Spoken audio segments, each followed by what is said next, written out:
লা তাকনাতু মির রাহমাতিল্লাহ।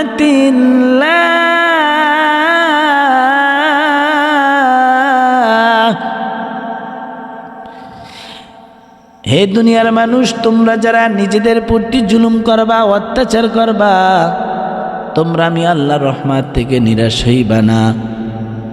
আল্লাহ রাব্বুল আলামিন বলেন, তোমরা যদি খাঁটি তওবা করতে পারো, আমি আল্লাহর কাছে সারেন্ডার করো, আমি আল্লাহর কাছে যদি প্রার্থনা করো, ইন্নাল্লাহা ইয়াগফিরুয যুনুবা জামিআ।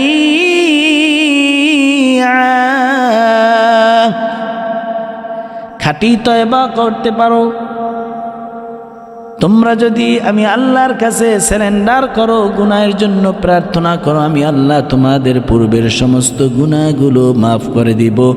ইন্নাহু হুয়াল গফুরুর রহিম।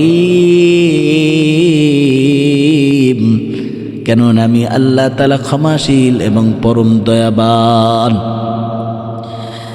ইমাম জয়নুল আবদিন রাদিয়াল্লাহু তাআলা বলেন, তোমরা এই আয়াত পেয়ে আশা সূচক মনে করতেছো, তোমাদের কাছে এই আয়াতটা সর্বশ্রেষ্ঠ, কিন্তু আমরা আহলে বায়াত যারা, আমাদের কাছে সূরাতুদ দুহা এর 5 নম্বর আয়াতটা আশা সূচক, কোরআনুল কারীমের সর্বশ্রেষ্ঠ আয়াত।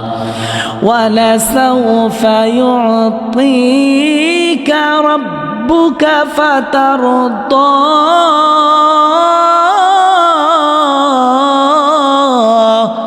আল্লাহ পাক তার হাবিবকে উদ্দেশ্য করে বলেন, দোস্ত আমার হাবিব, আমার যতক্ষণ পর্যন্ত আপনি খুশি না হবেন, ততক্ষণ পর্যন্ত আমি আল্লাহ আপনাকে দিতেই থাকবো।